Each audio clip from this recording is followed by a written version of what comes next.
Teasel's Tudor Trivia! Hi, welcome to Teasel's Tudor Trivia with me, Claire, and Teasel, of course, the rescue dog. Yes. Did you enjoy your pancakes yesterday for Shrove Tuesday? Well, I hope you did, because of course, today is the first day of Lent, so no more pancakes for you. Yes, today is Ash Wednesday. Lent is the lead up to Easter Sunday, and Lent lasts for 6.5 weeks, 40 days or 46 if you count the Sundays too. In medieval and Tudor times, it was a time of fasting and prayer.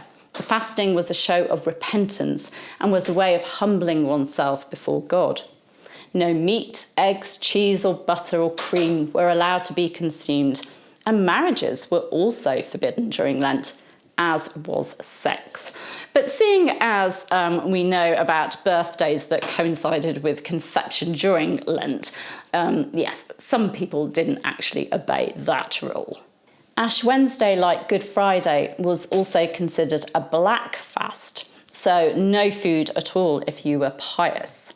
In 1538, King Henry VIII gave permission for his people to eat dairy produce in Lent due to fish being so expensive at the time.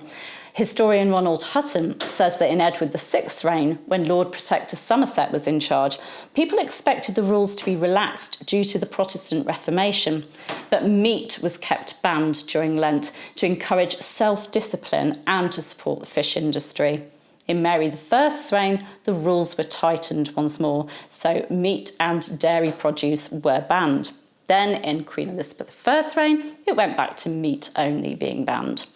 So, during Lent, a medieval or Tudor person would live on bread, vegetables, salt and ale, and the daily pottage wouldn't have the meat thrown in, unfortunately. That's a bit miserable, isn't it? I'm not sure you could cope with that. Ash Wednesday was and is a day of penitence, a reminder that humans are made of dust and will return to dust after death.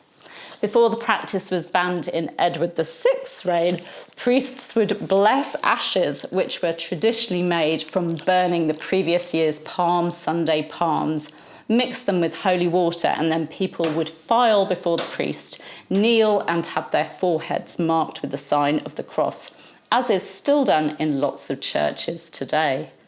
In churches during Lent, a Lent veil would hide the chancel from the nave, and cloths would cover the lectern and altars. These cloths and veils symbolise the hiding of the way to salvation. The veil would remain in place until the Wednesday of Holy Week, when the priest would read out the passage from the Bible concerning the veil in the temple in Jerusalem. According to Ronald Hutton, in some places, London for example, a straw human effigy known as the Jack-o'-lent was made and hung up in a public place.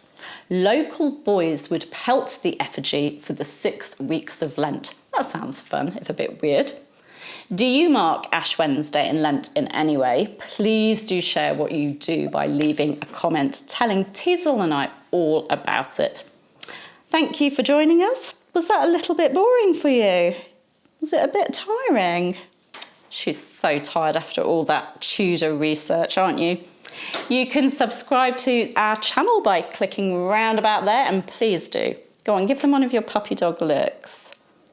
They must subscribe, mustn't they? Yes.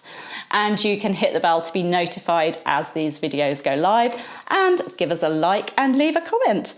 Thank you, see you soon. Teasel's Tudor Trivia.